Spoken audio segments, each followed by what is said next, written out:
still got the jingle. I'm up in the attic. There's a bit of a storm brewing outside. Now, as a result, this year's juvenile seagulls have all come home in a panic. They're currently on the roof shouting their heads off for their parents. So if you wonder what the strange noises are, it's them. Right, I did a mistake. I looked at the BBC website.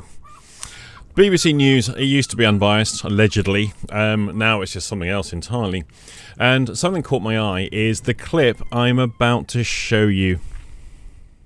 Going out for a meal with my wife and people assuming that I'm a member of staff. Not that I'm someone who's there to eat in a restaurant with my wife.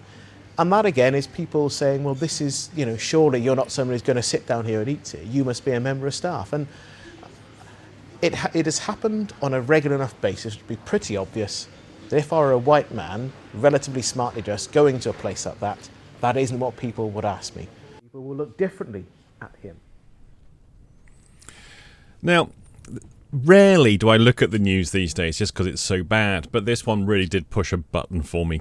This is victimhood deluxe, and it's coming from a government minister who's actually got quite a good career, both on TV and in the government as well. Now, the reason it pushes a button for me, I can't speak of what it's like to be black in the UK. Or a person of colour for you people over in America, because simply I'm a white guy or a person of not colour.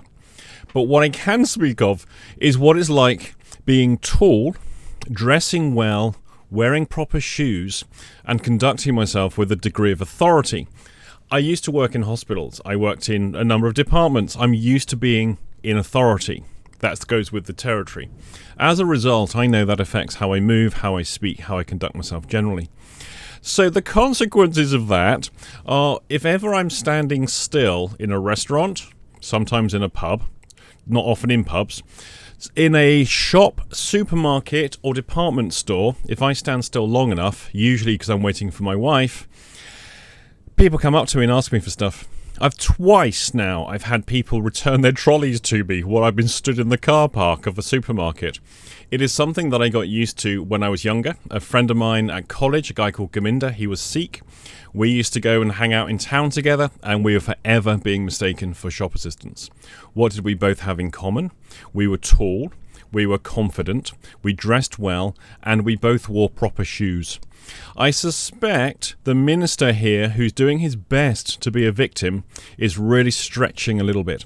But I'm curious what other people think. Have you ever been mistaken for a shop assistant? Have you ever been mistaken for a restaurant staff? Have you ever been mistaken for somebody you're not? If so, tell us the experience and why do you think that happens? I'm certainly not convinced it's because in the UK, everyone thinks their waiters will be black. This is